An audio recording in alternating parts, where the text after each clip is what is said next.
Hey guys, it's Sekaar, and today we're going to be going over a mostly craftable build for a Stamblade for the Firesong chapter.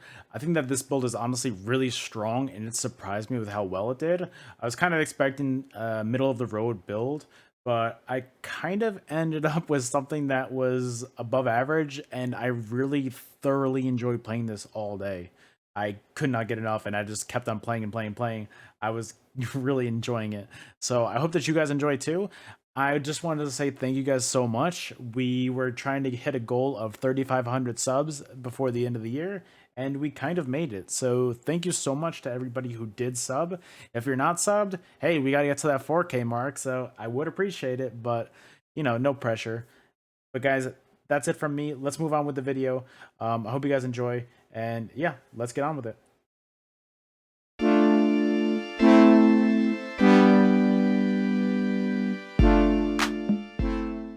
All right, guys, let's get started. First things first, we're going to look at our character sheet.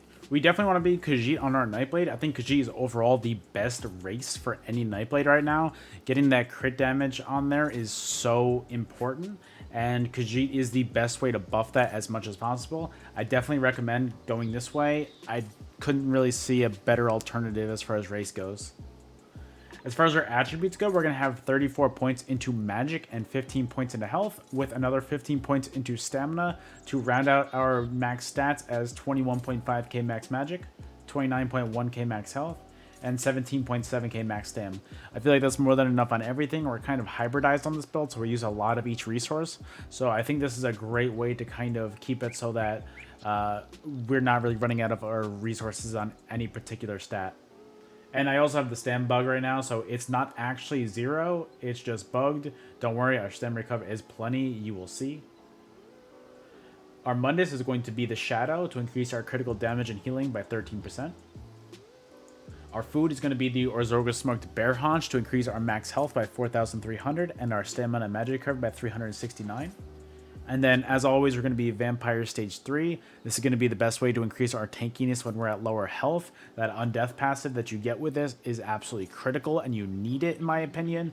I have played with both Vampire Stage 2 and Stage 3 on this by accident, and honestly, I could tell right away when I did not have this. So please, please, please use Vampire, go Stage 3, get that Undeath passive.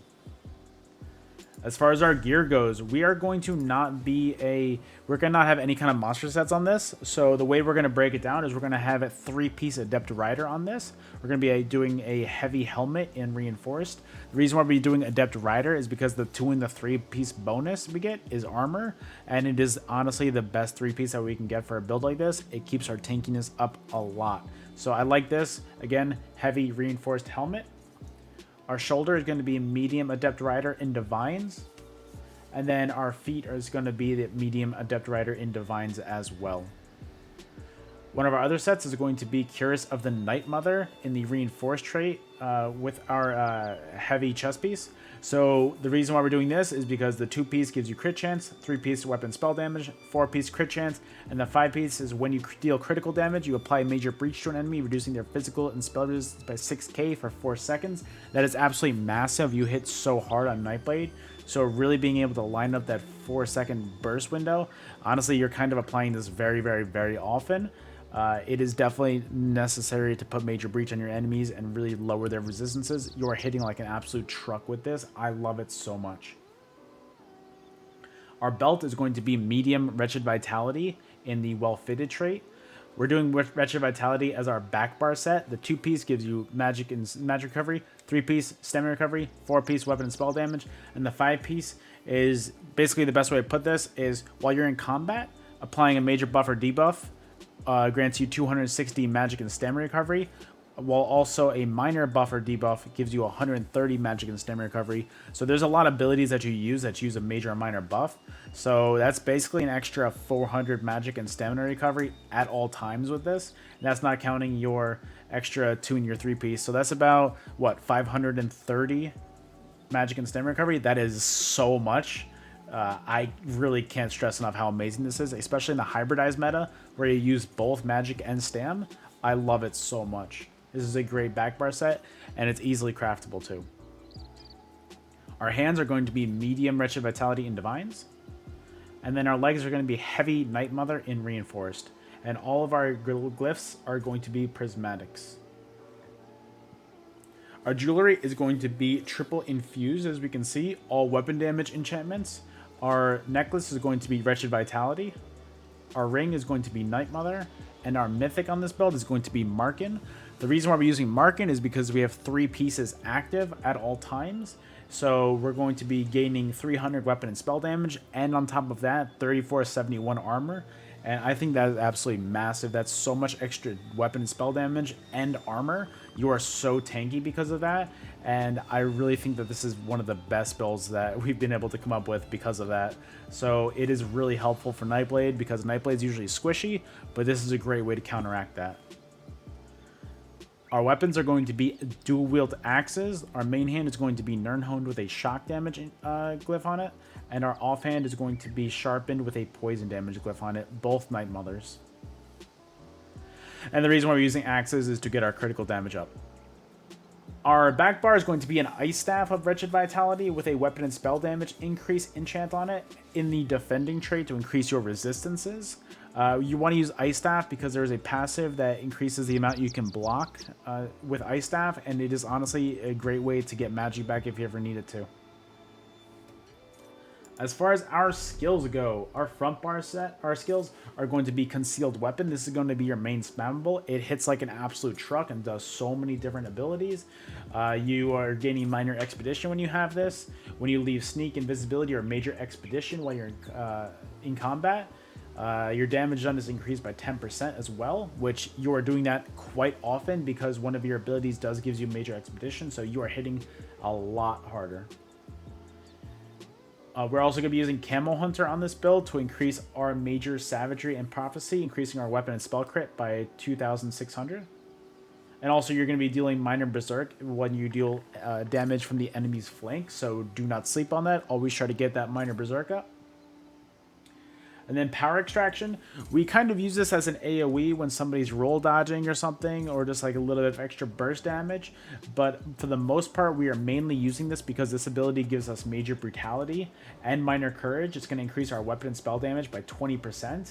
And on top of that, it's also going to increase our weapon and spell damage by 215. So please don't sleep on that. The amount of damage that you get from that is necessary. Please try to open fights with this. That way you are getting your Major Brutality and your Minor Courage. Killer's Blade, this is your execute on this build, so when your enemy gets to lower health, use this. I have hit upwards of 16 to 20 Ks with my Killer's Blade. It's a bit excessive, but honestly, it's a great kill finisher. I love it so much. Merciless Resolve is basically your 5-stack proc that does insane damage. Whenever you deal a light or heavy attack, you gain a stack. And at 5 stacks, you shoot off your bow, and it hits like an absolute truck. Again, I've hit upwards of 15, 20. I think my highest one just today was 23k, if I remember correctly. So this ability hits like an absolute truck, especially if you can get Major Breach on your enemy and then hit this. It is hitting so hard. And if you combo that with your Incap ability, you are just doing probably way more than at least half of their health. And it is just such a good combo. There's a reason why everybody uses it. So Incap is going to be our ultimate on our front bar. You're going to either want to use this as at 76 ultimate when you first get it, kind of as a way to weave your abilities. If you can weave your off balance concealed properly, or if you just want to get a proper stun on your ability, wait till 120 ult, and then your enemy will be stunned. That is the perfect time to do your Incap bow proc combo, and you're just doing so much health. There's so much damage as hell. Backbar abilities, siphoning attacks. This is going to be a great way to keep your sustain up. Every time you light or heavy attack, you're going to heal and then restore magic as well. Phantasmal Escape. This is going to be your source of major evasion, so it's going to reduce your damage taken from AoEs by 20%. And this is your snare removal as well, so it's going to keep you immune to them for 4 seconds. And when you're active, taking direct damage is going to reduce the cost of your next roll dodge by 10%, up to a maximum of 100%, basically to make it free. And that can stack every half second. So don't sleep on that at all. That is so good for your reduced cost. It is so easy to be able to just roll dodge every, 5 seconds for free, basically. That is massive. Resolving Vigor, this is going to be your main heal over time. This is going to heal you for 5 seconds, and it is a great source for that. And then on top of that, you're going to get Minor Resolve, increasing your physical and spell resistance by 3k for 20 seconds. And then Refreshing Path, this is going to be what buffs your concealed weapon damage by that 10% we were talking about earlier. This is going to be Major Expedition, so it's going to increase your movement speed by 30%. Minor Endurance, so it's going to increase your magic and stamina recovery by 15%. And then on top of that, you're also going to be healing in the effect every 1 second. So between your Refreshing Path heal and your Resolving Vigor heal, it is a great 2 heal over times to use to kind of tank some damage. And on top of this, because of your Nightblade abilities, where is it? Right here. Right here. Shadow Barrier is going to, when you activate this ability, you're also going to be getting Major Resolve for 6 seconds, increasing your physical and spell resistance by 6k.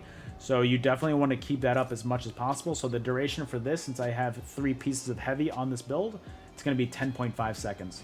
So don't sleep on that. It is a great way to keep your tankiness up. And so always try to keep this up as much as possible. Always try to, you know, never let this drop so that you're not tanky, basically, is what I'm trying to say. Then our final ability is going to be Healthy Offering. This is your burst heal. This, honestly, to me, is so broken. It gives you an insane burst heal. Again, I've hit upwards of 15 to 16, 17k burst heals on myself. And then after that, you're also getting Minor Mending, increasing your healing done by 8%. So you hit this, your Resolving Vigor and your Refreshing Path ticks are going to hit a lot better. I love it. And then finally, as our back bar ultimate, we're going to be using Temporal Guard. The only reason why we're really using this is because of the minor protection that you get from it, reducing your damage taken by 5%. And then finally, our champion points. Our blue slaughtables are going to be Fighting Finesse to increase our critical damage and our critical healing, Master at Arms, Focus Mending, and Ironclad. Our red slaughtables are going to be Pain's Refuge, Sustained by Suffering, Celerity, and Survival Instincts. And then the only things that matter in the green tree, as always, are going to be Breakfall, Rationer, and Liquid Efficiency. Alright guys, that is the entire build. I have been having an absolute blast on it. I feel like it's a very beginner-friendly build, and I think that it's a great start to this game if you are trying to get to the end game of PvP, but really don't have the opportunity to get monster sets or anything. So that 3-piece Adept Rider really helps a lot. I know that marking can be a little tough to get, but I don't see it being nerfed anytime soon. So definitely grind for it if you don't have it. I recommend it wholeheartedly. But guys, that is it from me. I really enjoyed making this build and putting this one together.